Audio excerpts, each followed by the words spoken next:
الحمد لله نحمده ونستعينه ونستغفره ونؤمن به ونتوكل عليه ونعوذ بالله من شرور أنفسنا ومن سيئات أعمالنا من يهده الله فلا مضل له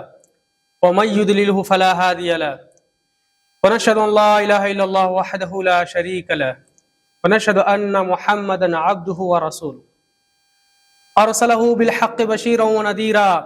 بين يدي الساعة من يطع الله ورسوله فقد رشد واهتدى ومن يعصهما فإنه قد غوى وإنه لا يضر إلا نفسه ولا يضر الله شيئا إن خير الحديث كتاب الله وخير الهدي هدي محمد صلى الله عليه وسلم وإن خير الأمور عوادمها وشر الأمور محدثاتها كل محدثة بدعة وكل بدعة ضلالة وكل ضلالة في النار أما بعد أعوذ بالله من الشيطان الرجيم بسم الله الرحمن الرحيم لقد من الله على المؤمنين إذ بعث فيهم رسولا من أنفسهم يتلو عليهم آياته ويزكيهم ويعلمهم الكتاب والحكمة وإن كانوا من قبل لفي ضلال مبين وقال الله تعالى في القرآن المجيد لقد كان لكم في رسول الله أسوة حسنة وقال الله تعالى في القرآن المجيد النبي أولى بالمؤمنين من أنفسهم صدق الله العظيم وقال النبي صلى الله عليه وسلم لا يؤمن أحدكم حتى أكون أحب إليه من والده وولده والناس أجمعين حاضرین جمعہ اور میرے نوجوان ساتھیوں، تمام تر کی تعریف و کبریائی و بڑائی صرف اور صرف اسی ہستی کے لیے ہے جنہوں نے ہمیں اور آپ کو پیدا کیا۔ وہی ہمارا خالق ہے، وہی ہمارا مالک ہے، وہی ہمارا رازق ہے، اور وہی موت و حیات کا بھی مالک ہے۔ اللہ جسے گمراہ کر دے اسے کوئی ہدایت دینے والا نہیں، اور جسے ہدایت دے دے اسے کوئی گمراہ کرنے والا نہیں۔ ہم سب اس بات کے قائل ہیں، اس بات کی گواہی دیتے ہیں کہ اللہ کے سوا کوئی معبود برحق نہیں، اور محمد عربی صلی اللہ علیہ وسلم اللہ کے آخری رسول ہیں جنہیں اللہ تعالیٰ نے حق کے ساتھ دنیا میں مبعوث فرمایا، جن کی بدولت آج ہم لوگوں کو یہ دین اسلام جیسی نعمت ملی ہے۔ تو ہمارا بھی فرض بنتا ہے کہ ہم محمد عربی صلی اللہ علیہ وسلم پر سب مل کر جو ہے درود و شریف بھیجے۔ تو آج آئیے ہم سب مل کر محمد عربی صلی اللہ علیہ وسلم پر درود و شریف بھیجتے ہیں۔ اللہم صلی علی محمد وعلی آل محمد کما صلیت علی ابراہیم وعلی آل ابراہیم انک حمید مجید۔ اللہم بارک علی محمد وعلی آل محمد کما بارکت علی ابراہیم وعلی آل ابراہیم انک حمید مجید۔ میرے بھائیوں، آج میں جس مقصد کے تحت آپ لوگوں کے سامنے حاضر ہوا ہوں، جن باتوں کو پہنچانے کے لیے، وہ ہے محبت رسول، کیونکہ یہ مہینہ ماہ ربیع الاول کا مہینہ ہے۔ اسی مہینے میں ہمارے نبی محمد عربی صلی اللہ علیہ وسلم پیدا ہوئے تھے۔ اسی مہینے کی مناسبت سے میں نے اس ٹاپک کو چنا ہے۔ امید کرتا ہوں کہ آپ حضرات میری بات کو بغور سماعت فرما کر قابل عمل باتوں کو اپنے دلوں میں جگہ دیں گے۔ میرے بھائیوں، ابھی میں نے آپ حضرات کے سامنے سورہ آل عمران کی ایک آیت کی تلاوت کی ہے، جس کا ترجمہ یہ ہے کہ یقیناً اللہ تعالیٰ نے مومنین کے اوپر بڑا احسان کیا ہے۔ لقد من اللہ علی المؤمنین اذ بعث فیہم رسولا، کہ ان کے درمیان ایک رسول بھیجا انہی میں سے جو اس کی آیات یعنی اللہ تعالیٰ کی آیات پڑھ کر انہیں سناتا ہے اور ان کی تزکیہ کرتا ہے اور انہیں حکمت و دانائی کی تعلیم دیتا ہے، حالانکہ اس سے پہلے یہ لوگ کھلی ہوئی گمراہی میں مبتلا تھے۔ میرے بھائیوں اور عزیز ساتھیوں، اللہ تعالیٰ کا ہم پہ بے شمار احسان ہے۔ اللہ تعالیٰ نے ہمیں انگنت نعمتوں سے نوازا ہے، لیکن اللہ تعالیٰ نے کسی بھی احسان پر احسان نہیں جتلایا ہے۔ آپ قرآن میں کہیں اس طرح کا جملہ نہیں پائیں گے کہ اللہ تعالیٰ کہہ رہا ہو کہ ہم نے تمہیں 2 ہاتھ دیے، 2 پیر دیے تو تم پر احسان کر دیا، ہم نے تمہارے لیے زمین و آسمان بنائے تو تم پر احسان کر دیا، ہم نے تمہیں سننے، سمجھنے اور دیکھنے کی صلاحیتیں عطا کی تو تم پر احسان کر دیا۔ کہیں اس طرح کے الفاظ آپ نہیں پائیں گے قرآن مجید میں، پورے قرآن مجید میں۔ پھر اللہ تعالیٰ یہ کیوں کہہ رہا ہے کہ ہم نے رسول کو بھیج کر تم پر احسان کیا؟ کیوں کہہ رہا ہے؟ سوال پیدا ہوتا ہے نا، لقد من اللہ علی المؤمنین اذ بعث فیہم رسولا، کہ ہم نے رسول کو بھیج کر تمہارے اوپر بڑا احسان کیا ہے۔ تو اس کا جواب یہ ہے کہ رسول کے ذریعے سے ہم تک دین اسلام پہنچا ہے، اور یہ دین اسلام جو ہے یہ اللہ کی سب سے بڑی نعمت ہے۔ یہ دین اسلام جو ہے یہ اللہ کی سب سے بڑی نعمت ہے، جیسا کہ قرآن میں اللہ تعالیٰ فرماتا سورہ مائدہ میں کہ الیوم اکملت لکم دینکم واتممت علیکم نعمتی ورضیت لکم الاسلام دینا، کہ آج میں نے تمہارے دین کو مکمل کر دیا ہے، واتممت نعمتی واتممت علیکم نعمتی، اور میں نے اپنی نعمت کو تمہارے اوپر پوری کر دیا ہے، ورضیت لکم الاسلام دینا، اور میں نے قبول کر لیا ہے، ایکسپٹ کر لیا ہے اسلام کو دین کی حیثیت سے، دین کی حیثیت سے ہم نے قبول کر لیا ہے۔ میرے بھائیوں اور عزیز ساتھیوں، جب اسلام اللہ کی سب سے بڑی نعمت ہے تو ذرا غور کیجئے کہ وہ شخصیت جس کے ذریعے سے اسلام ہم تک پہنچا ہے، جس نے اپنے قول و فعل کے ذریعے اسلام کی تعبیر و تشریح کی ہے، وہ شخصیت ہمارے نزدیک کتنی محبوب ہونی چاہیے، کیونکہ وہ شخصیت محمد عربی صلی اللہ علیہ وسلم کی شخصیت ہے۔ اس لیے ہر مسلمان کو چاہیے کہ وہ ہر چیز سے زیادہ، ہر مفاد سے زیادہ، اپنی بیوی سے زیادہ، اپنی اولاد سے زیادہ، اپنے رشتہ دار سے زیادہ، اپنے مال سے زیادہ اللہ کے رسول صلی اللہ علیہ وسلم سے محبت ہو۔ اور یہ میں ایسے نہیں کہہ رہا ہوں، یہ محبت جو ہے نا یہ ایمان کا ایک معیار ہے، اس کے کامل ہونے کی دلیل ہے، یہ ایک علامت ہے، اتھینٹک ہے۔ یہ اللہ کے نبی صلی اللہ علیہ وسلم فرماتے ہیں کہ لا یؤمن احدکم حتی اکون احب الیہ من والدہ وولدہ والناس اجمعین۔ اس حدیث کے راوی حضرت انس رضی اللہ تعالیٰ عنہ ہے، وہ کہتے ہیں کہ اللہ کے نبی صلی اللہ علیہ وسلم نے کہا کہ کوئی شخص مومن نہیں ہو سکتا، کوئی شخص مومن نہیں ہو سکتا، یعنی کامل مومن نہیں ہو سکتا، یہاں تک کہ میں اس کے نزدیک ان کے والدین سے، ان کے اولاد سے، یہاں تک کہ دنیا کے تمام لوگوں سے محبوب نہ ہو جاؤں۔ کوئی شخص مومن نہیں ہو سکتا، کامل ایمان والا نہیں ہو سکتا۔ اور قرآن بھی یہی کہہ رہا ہے نا کہ النبی اولا بالمؤمنین من انفسہم، کہ نبی جو ہے مومنین کے اوپر ان کے جانوں سے زیادہ حق رکھتے ہیں، ان کی جانوں سے زیادہ حق رکھتے ہیں۔ میرے بھائیوں، آج ہم کس مقام پر کھڑے ہیں، کس جگہ کھڑے ہیں؟ کیا ہم نے ایسے ہی محبت، ہمیں بھی ایسے ہی محبت ہے جس طرح صحابہ کی محبت تھی؟ ہم اپنا جائزہ لیں، ایک میزان کے ایک پلے میں آپ جو دنیا اور اس کی محبت کو رکھے، اور دوسرے پلے میں اللہ کے رسول صلی اللہ علیہ وسلم کی محبت کو رکھے۔ اگر اللہ کے رسول صلی اللہ علیہ وسلم کی محبت دنیا کے محبت کے مقابلے میں غالب آ جاتی ہے تو سمجھ لیجئے آپ کے اندر ایمان باقی ہے۔ لیکن اگر اس کے برعکس ہوتا ہے کہ دنیا کی محبت اللہ کے نبی صلی اللہ علیہ وسلم کی محبت پر غالب آ جاتی ہے تو سمجھیے آپ کے اندر ایمان نہیں ہے، یا تو یہ کفر ہے یا نفاق پنپ رہا ہے، یا تو یہ کفر ہے یا نفاق پنپ رہا ہے۔ علامہ اقبال نے کہا تھا کہ محمد سے وفا تو نے تو ہم تیرے ہیں، یہ جہاں چیز ہے کیا لوح و قلم تیرے ہیں۔ میرے بھائیوں، علامہ اقبال کہہ رہے کہ اے مومنوں، اے مسلمانوں، اگر تم نے محمد سے وفا کر لی، محمد کے بتائے ہوئے طریقوں کو تم نے اپنی زندگی میں نافذ کر لیا تو اللہ تعالیٰ تمہارے ہیں، اللہ تعالیٰ تمہارے ہیں۔ یہ جہاں چیز ہے کیا، یہ دنیا کی کیا اوقات ہے، کیا حیثیت ہے، یہ آج ہے کل نہیں رہے گی۔ یہ جہاں چیز ہے کیا لوح و قلم تیرے ہیں، تقدیر لکھنے والے بھی تمہارے ہیں، تقدیر بھی تمہاری موافقت ہو جائے گی۔ میرے بھائیوں اور عزیز ساتھیوں، اللہ کے رسول صلی اللہ علیہ وسلم کو ہم سے کس قدر محبت تھی۔ دیکھیے، اگر کسی شخص کا محبت کا اندازہ کرنا ہو تو آئین خوشی کے وقت اور آئین مصیبت کا وقت جو ہے ان کا اندازہ لگانا چاہیے، کہ انسان اگر مصیبت کی انتہا کو پہنچ جائے اور خوشی کے آخری مقام پر ہو لیکن پھر بھی وہ آپ کی محبت کو نہ بھولے تو ایسے شخص کی محبت کے بارے میں کوئی شک و شبہ کی گنجائش نہیں، کوئی گنجائش نہیں۔ اللہ کے نبی صلی اللہ علیہ وسلم معراج کی رات اللہ سے ملاقات وقت کہتے ہیں التحیات للہ والصلوات، کہ تمام تر کی زبانی عبادتیں، روحانی عبادتیں، بدنی عبادتیں سب اللہ ہی کے لیے ہیں۔ اللہ تعالیٰ کہتے ہیں کہ السلام علینا وعلی عباد اللہ، السلام علینا ایھا النبی، کہ نبی صلی اللہ علیہ وسلم آپ پر اللہ کی سلامتی ہو، اس کی برکت، اس کی رحمت ہو۔ اللہ کے نبی صلی اللہ علیہ وسلم دیکھیے اللہ سے گفتگو کر رہے ہیں، خوشی کا آخری مقام پر ہیں،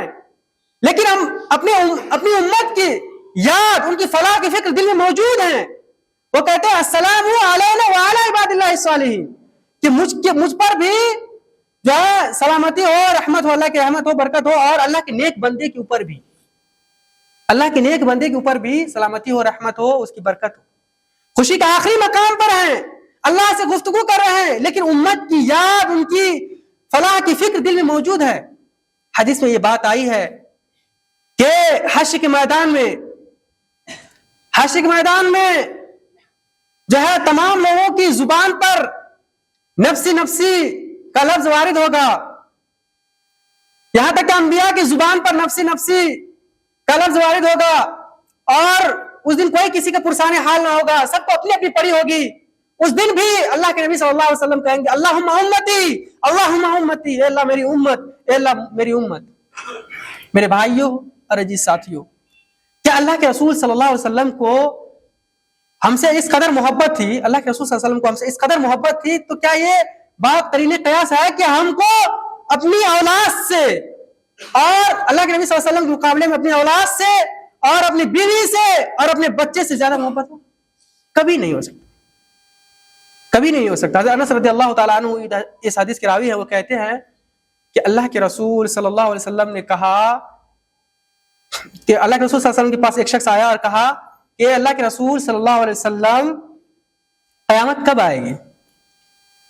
تو آپ نے کہا کہ اس کے لیے تم نے تیاری کیا کر رکھی ہے، کیا تیاری کی ہے؟ تو انہوں نے کہا کہ میں زیادہ کچھ تو نہیں جانتا ہوں، کچھ زیادہ تیاری بھی نہیں ہے میری، لیکن میں اللہ اور اس کے رسول سے سب سے زیادہ محبت کرتا ہوں، سب سے زیادہ محبت کرتا ہوں۔ تو اللہ کے رسول صلی اللہ علیہ وسلم نے کہا کہ تو کل قیامت کے دن اسی کے ساتھ رہو گے جس سے تو محبت کرتا ہے۔ حضرت انس رضی اللہ تعالیٰ عنہ اس حدیث کے راوی ہیں، وہ کہتے ہیں کہ میں نے مسلمانوں کو اسلام لانے کے بعد کسی بشارت پر اتنا خوش ہوتے ہوئے نہیں دیکھا جتنا کہ اس بشارت پر خوش ہوتے ہوئے دیکھا۔ میرے بھائیوں، صحابہ کرام رضی اللہ تعالیٰ عنہم کی جو اللہ کے نبی صلی اللہ علیہ وسلم کے ساتھ محبت تھی، وہ کیسی محبت تھی؟ چلیے میں بتاتا ہوں کہ سیرت النبی میں یہ بات بھی آئی ہے کہ ہجرت کی رات جب کفار نے آپ صلی اللہ علیہ وسلم کے گھر کو گھیر رکھا تھا اور تمام قبائل نے آپ صلی اللہ علیہ وسلم کو مارنے کا پلاننگ کر لیا تھا، اور انہوں نے یہ سوچ رکھا تھا کہ اس طرح جو بنو ہاشم جو ہے ہم سے تمام قبائل سے بدلہ نہ لے سکیں گے، اس رات حضرت محمد صلی اللہ علیہ وسلم نے حضرت علی رضی اللہ تعالیٰ عنہ کو بلاتے ہیں اور کہتے ہیں کہ علی میرے بستر پر سو جاؤ، لیٹ جاؤ۔ حضرت علی رضی اللہ تعالیٰ عنہ نے بخوشی جو ہے حکم کو منظور کر لیا، بخوشی حکم کو منظور کر لیا اور ان کے بستر پر لیٹ گئے، حالانکہ یہ بات ان کو معلوم تھی کہ آج اس بستر پر سونا گویا کہ موت کو دعوت دینا ہے، یہ بات معلوم تھی۔ لیٹ گئے اور اللہ کے نبی صلی اللہ علیہ وسلم نے کہا کہ دیکھو خوف نہ کرنا، غم نہ کرنا، میں مدینے جا رہا ہوں، یہ فلاں فلاں کی امانتیں میرے پاس ہے، تم اس کو لوٹا کہ تم بھی مدینے آ جاؤ، تم بھی مدینے آ جاؤ، خوف نہ کرنا، لیٹ جاؤ۔ حضرت علی رضی اللہ تعالیٰ عنہ کی یہ بات تو اچھی طرح سے معلوم تھی نا کہ آج اس بستر پر سونا گویا کہ موت کو دعوت دینا ہے، لیکن آپ صلی اللہ علیہ وسلم کا حکم تھا، فوراً انہوں نے اتباع کیا۔ قل ان کنتم تحبون اللہ فاتبعونی، کہ اگر تم اللہ سے محبت کرتے ہو، اے نبی صلی اللہ علیہ وسلم آپ کہہ دیجئے کہ اگر تم اللہ سے محبت کرتے ہو تو نبی کی اتباع کرو۔ تو جو ہی حکم آتا تھا صحابہ کرام فوراً عمل کرتے تھے، فوراً عمل کرتے تھے۔ جب حضرت محمد صلی اللہ علیہ وسلم اور حضرت ابو بکر جب حضرت محمد صلی اللہ علیہ وسلم مدینے سے مکہ سے باہر نکلے مدینے جانے کے لیے، تو آپ کی نگاہ خانہ کعبہ پر پڑتی ہے۔ خانہ کعبہ کو دیکھ کر آپ کہتے ہیں کہ پیارے مکہ، تیرے فرزند یہاں مجھے رہنے نہیں دیتے، تیری پاکیزگی کا آواز تک مجھے کہنے نہیں دیتے، اور یہ ہجرت کا جو راستہ تھا انجانا راستہ تھا, بڑی صحبت کے ساتھ, بڑی مشکل کے ساتھ, بڑی پریشانی کے ساتھ جو ہے یہ راستہ کٹا. راستہ چلتے چلتے جو یار غار ہیں یعنی حضرت ابو بکر رضی اللہ تعالیٰ عنہ کے ساتھ ہیں, راستہ چلتے چلتے کبھی آپ صلی اللہ علیہ وسلم کے آگے آ جاتے ہیں, کبھی آپ صلی اللہ علیہ وسلم کے پیچھے چلنے لگتے ہیں, کبھی آپ صلی اللہ علیہ وسلم کے دائیں جانب چلنے لگتے ہیں, کبھی آپ صلی اللہ علیہ وسلم کے بائیں جانب چلنے لگتے ہیں. جب حضرت محمد صلی اللہ علیہ وسلم نے وجہ معلوم کی کہ کیا بات ہے ابو بکر کہ تم کبھی آگے چلنے لگتے ہو کبھی پیچھے چلنے لگتے ہو, کیا بات ہے, سیدھی سیدھی جو ہے سیدھا سیدھا جو ہے چلو تم, کیا بات ہے؟ تو ابو بکر نے جو جواب دیا وہ سننے کے لائق ہے. کہتے ہیں اے اللہ کے رسول صلی اللہ علیہ وسلم, جب مجھے یہ اندیشہ ہوتا ہے کہ کفار آپ کے پیچھے سے حملہ کرنے والے ہیں تو میں پیچھے آ جاتا ہوں. جب مجھے یہ خوف لاحق ہوتا ہے کہ کفار آپ کے آگے سے حملہ کرنے والے ہیں تو میں آگے کود کر آ جاتا ہوں. اور جب مجھے یہ اندیشہ ہوتا ہے, جب یہ مجھے خوف ہوتا ہے کہ کفار آپ کے دائیں جانب سے حملہ کرنے والے ہیں تو میں دائیں جانب آ جاتا ہوں. اور جب مجھے یہ اندیشہ ہوتا ہے, جب یہ مجھے خوف ہوتا ہے کہ کفار آپ کے بائیں جانب سے حملہ کرنے والے ہیں تو میں بائیں جانب آ جاتا ہوں, تاکہ کوئی تکلیف پہنچے, کوئی مصیبت آئے, کوئی پریشانی آئے تو پہلے مجھے آئے پھر آپ کو پہنچے. پھر یہ دونوں جو غار صبح کے وقت غار ثور کے پاس پہنچ جاتے ہیں. پھر وہاں بھی آپ صلی اللہ علیہ وسلم سے کہتے ہیں کہ آپ یہیں ٹھہریے, میں اندر جا کے دیکھتا ہوں کہ کوئی تکلیف دہ چیز تو نہیں ہے, ان کو صاف کر دیتا ہوں, پھر میں آپ کو آواز دوں گا, پھر آپ اندر آئیے گا. پھر جو ہے ابو بکر رضی اللہ تعالیٰ عنہ جو ہے غار ثور کے اندر داخل ہوتے ہیں اور جو ہے اچھی طرح سے ان کی صفائی کرتے ہیں اور جو ہے اپنے تہبند کو پھاڑ پھاڑ کر, اپنی چادر کو پھاڑ پھاڑ کر جو ہے تمام سوراخ کو بند کر دیتے ہیں. لیکن پھر بھی 2 سوراخ باقی رہ جاتے ہیں, 2 سوراخ پھر بھی باقی رہ جاتے ہیں. ان دونوں سوراخوں پر آپ جو ہے اپنا پیر رکھ کر آپ صلی اللہ علیہ وسلم کو آواز دیتے ہیں کہ اے نبی محترم آپ آ جائیے, اب یہاں کوئی خطرہ لاحق نہیں ہے, کوئی خطرہ نہیں, آ جائیے. چنانچہ آپ صلی اللہ علیہ وسلم غار کے اندر داخل ہو جاتے ہیں اور حضرت ابو بکر رضی اللہ تعالیٰ عنہ کی گود میں سر رکھ کر سو جاتے ہیں. اتنے میں کچھ دیر کے بعد حضرت ابو بکر رضی اللہ تعالیٰ عنہ کی پیر میں جو ہے زہریلے جانور ڈس لیتے ہیں. ابو بکر کی محبت کو یہاں دیکھیے, درد کی شدت سے وہ بے چین ہے لیکن وہ اپنے بدن کو جنبش تک نہیں دے رہے ہیں, ہلنے تک نہیں دے رہے ہیں, اس ڈر کی وجہ سے کہ کہیں اللہ کے نبی صلی اللہ علیہ وسلم کی آنکھ نہ کھل جائے, کہیں آپ صلی اللہ علیہ وسلم کی نیند میں خلل پیدا نہ ہو جائے. لیکن درد کی شدت سے بے چین ہو جاتے ہیں, آنکھوں سے آنسو کا قطرہ جاری ہو جاتا ہے, وہ قطرہ آپ صلی اللہ علیہ وسلم کی چہرے مبارک پر پڑتا ہے, چہرے مبارک پر گرتا ہے, جس سے آپ صلی اللہ علیہ وسلم کا آپ صلی اللہ علیہ وسلم کی آنکھیں کھل جاتی ہیں اور کہتے ہیں مالک یا ابو بکر, اے ابو بکر تمہیں کیا ہو گیا ہے, تمہیں کیا ہوا؟ ابو بکر رضی اللہ تعالیٰ عنہ کہتے ہیں فداک ابی و امی, میرے والدین آپ پہ قربان ہو, مجھے زہریلے جانور نے ڈس لیا ہے, مجھے زہریلے جانور نے ڈس لیا ہے. پھر جو ہے آپ صلی اللہ علیہ وسلم اپنا لعاب مبارک جو ہے اس جگہ پر جو ہے لگا دیتے ہیں اور جو ہے پھر زہر جو ہے زائل ہو جاتا ہے. تو کس قدر محبت تھی کہ درد کی شدت سے بے چین ہے لیکن بدن کو اس ڈر سے جنبش تک نہیں دے رہے ہیں, ہلنے تک نہیں دے رہے ہیں کہ کہیں آپ صلی اللہ علیہ وسلم کی آنکھ نہ کھل جائے. ایسی محبت تھی صحابہ کی آپ صلی اللہ علیہ وسلم کے ساتھ. حضرت خبیب رضی اللہ تعالیٰ عنہ کے بارے میں آپ سنے ہوں گے کہ جب انہوں نے اسلام قبول کیا تو انہیں سولی پر لٹکا دیے گئے. جب انہوں نے اسلام قبول کیا تو انہوں نے سولی پر لٹکا دیا اور کفار نے انہیں بے دردی کے ساتھ قتل کیا, بے دردی کے ساتھ قتل کیا ہے. اور ایک سخت دل کافر آتا ہے ان کے دل جگر میں جو ہے بھرچا مارتا اور پوچھتا ہے کہ کیا تو یہ پسند کرتا ہے کہ تمہاری جگہ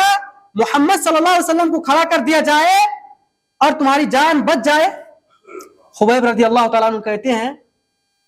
تم یہ بات کہتے ہو, خدا کی قسم مجھے یہ بھی گوارا نہیں ہے کہ محمد صلی اللہ علیہ وسلم کے پاؤں میں ایک کانٹا بھی, معمولی کانٹا بھی چپ جائے اور میری جان بچ جائے. اس طرح سے صحابہ کی محبت تھی آپ صلی اللہ علیہ وسلم کے ساتھ, ایسی محبت وہ کرتے تھے. حضرت طلحہ رضی اللہ تعالیٰ عنہ میدان جنگ میں جب صلی اللہ علیہ وسلم کے اوپر تیروں کی بارش شروع ہو گئی, تیروں کی بوچھار شروع ہو گئی, تو اس وقت حضرت طلحہ رضی اللہ تعالیٰ عنہ نے اپنے دونوں ہاتھ سے تیروں کو اس قدر روکا کہ ان کے دونوں ہاتھ شل ہو گئے, چھلنی کی طرح ان میں سوراخ ہو گئے. اسی موقع پر یہ بات پھیل گئی کہ آپ صلی اللہ علیہ وسلم جو ہے شہید ہو چکے ہیں. اور یہ خبر اتنی تیزی کے ساتھ پھیلی کہ مدینے تک جو ہے جا پہنچی. وہاں سے ایک انصاریہ صحابیہ بےتابانہ دوڑتی ہوئی آئی اور انہوں نے آپ صلی اللہ علیہ وسلم کا حال دریافت کیا, پوچھا آپ صلی اللہ علیہ وسلم کے بارے میں کہ آپ صلی اللہ علیہ وسلم کیسے ہیں. لوگوں نے انہیں بتایا کہ تیرا شوہر اس جنگ میں کام آ گیا, یعنی وہ شہید ہو چکے ہیں. پھر بھی انہوں نے آپ صلی اللہ علیہ وسلم کے بارے میں پوچھا کہ آپ صلی اللہ علیہ وسلم کیسے ہیں. پھر وہ آگے جاتی ہے تو جو ہے دوسرے لوگ بھی بتاتے ہیں کہ تیرے بیٹے بھی اس جنگ میں کام آ گئے, وہ بھی شہید ہو گئے. پھر وہ آگے جاتے ہیں, کہتے ہیں لوگ کہتے ہیں, صحابہ کہتے ہیں کہ تیرے بھائی بھی اس جنگ میں کام آ گئے, وہ بھی شہید ہو گئے. پھر بھی وہ بار بار یہی دریافت کرتی رہی کہ اللہ کے رسول صلی اللہ علیہ وسلم کیسے ہیں. نہ بھائی کا فکر ہے, نہ شوہر کا فکر ہے, نہ بیٹوں کا فکر ہے, بس اللہ کے رسول صلی اللہ علیہ وسلم کا خیال ہے کہ اللہ کے رسول صلی اللہ علیہ وسلم کیسے ہیں, مجھے دکھلاؤ وہ کیسے ہیں. آخر میں لوگوں نے بتایا کہ آپ صلی اللہ علیہ وسلم زندہ ہیں, آپ صلی اللہ علیہ وسلم زندہ ہے. تو انہوں نے کہا کہ مجھے دکھلا دو کہ آپ صلی اللہ علیہ وسلم کیسے ہے, کہاں ہے. تو لوگوں نے اشارہ کیا کہ وہ دیکھو آپ صلی اللہ علیہ وسلم زندہ ہے. تو انہوں نے کہا کہ کل مصیبت بعدک جلل, کہ آپ کے بعد ہر مصیبت ہے, آپ کے بعد مجھے کوئی ٹینشن نہیں. آپ اگر اس دنیا میں ہے تو مجھے کوئی فکر نہیں ہے, نہ بیٹے کی فکر ہے, نہ ماں باپ کی, نہ بھائی کی, نہ شوہر کی, کسی کی فکر نہیں ہے مجھے. کل مصیبت بعدک جلل, آپ کے بعد ہر مصیبت ہے, آپ کے بعد ہر مصیبت ہے, کسی کی فکر نہیں ہے مجھے. میرے بھائیوں, محبت کے بھی یہ تھے صحابہ کے ساتھ, جو ہے صحابہ نے محمد صلی اللہ علیہ وسلم کے ساتھ جو محبت کی, یہ ان کی جو ہے عملی تصویر آپ کے سامنے ہے. لیکن یہ محبت کے جو ہے کچھ آداب ہوتے ہیں, اگر وہ ملحوظ نہ رکھے جائیں تو نتائج بہت خطرناک ہوتے ہیں. آج ہی کے دن, آج 12 ربیع الاول ہے, آج ہی کے دن کچھ لوگ ایسے ہیں, ہم مسلمانوں میں سے کچھ لوگ ایسے ہیں جو بڑی بڑی ریلی نکالتے ہیں, سڑکوں کو جام کرتے ہیں, لوگوں کو تکلیف پہنچاتے ہیں, اور وہ کہتے ہیں کہ یہ محبت رسول ہے. کیا اللہ کے رسول صلی اللہ علیہ وسلم نے ہمیں یہ تعلیم دیا ہے کہ ہم لوگوں کو تکلیف پہنچائیں؟ بالکل نہیں. آپ جو یہ سڑک کو جام کرتے ہیں, ریلی نکالتے ہیں, دوسرے لوگوں کو جو ہے دشواری پیش آتی ہے, کیا اللہ کے رسول صلی اللہ علیہ وسلم نے ہمیں اسی چیز کی تعلیم دی ہے؟ بالکل نہیں, بالکل نہیں. لقد کان لکم فی رسول اللہ اسوۃ حسنہ, اللہ کے رسول تمہارے لیے ایک بہترین نمونہ ہے. یا ایھا الذین آمنوا اطیعوا اللہ واطیعوا الرسول, کہ ایمان والو اللہ اور اس کے رسول کی اطاعت کرو, اللہ اور اس کے رسول کی اطاعت کرو. قل ان کنتم تحبون اللہ فاتبعونی, اے نبی صلی اللہ علیہ وسلم ان سے کہہ دیجئے, مومنین سے کہہ دیجئے کہ اگر تم واقعی اللہ سے محبت کرتے ہو تو فاتبعونی, اللہ کے رسول صلی اللہ علیہ وسلم کی اتباع کرو. پھر بھائیوں اور عزیز ساتھیوں, اس آسمان کے نیچے اور اس زمین کے اوپر حضرت ابو بکر صدیق جیسا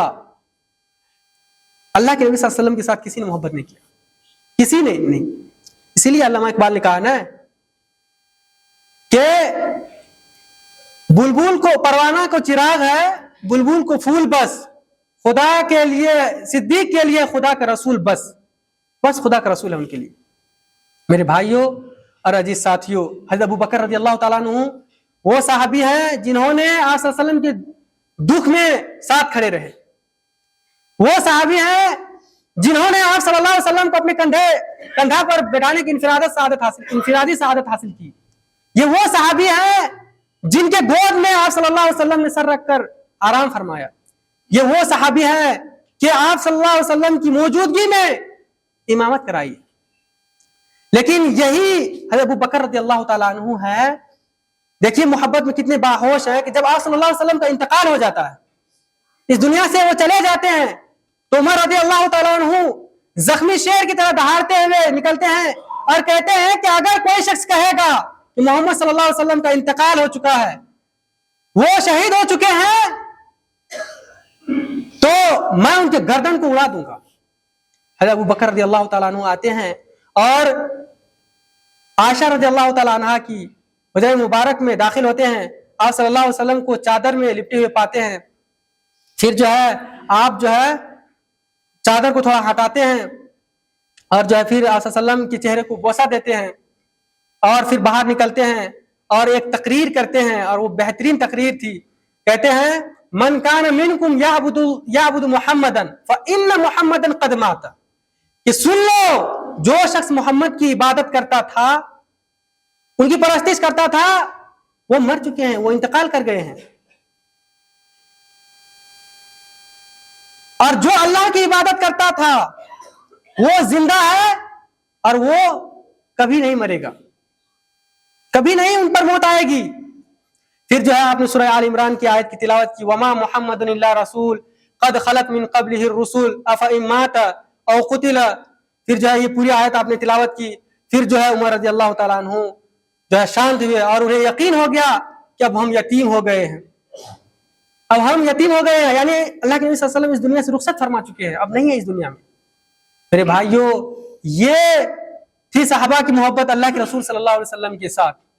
تو محبت کا تقاضا یہ ہے کہ اللہ کے رسول صلی اللہ علیہ وسلم نے ہمیں جس چیز کی تعلیم دی ہے ہم ان کو آگے کریں, لوگوں کو بتائیں, لوگوں کو اس پر عمل کرنے کی ترغیب دلائیں. تو میرے بھائیوں, یہ چند باتیں تھی جن کو میں نے مختصر وقت میں آپ لوگوں کے سامنے رکھنے کی کوشش کی ہے. امید کرتا ہوں اللہ تعالیٰ سے دعا گو ہوں کہ بار الہ سب سے پہلے مجھے ان باتوں پر عمل کرنے کی توفیق دے, پھر آپ تمام حضرات کو. وآخر دعوانا الحمدللہ رب العالمین.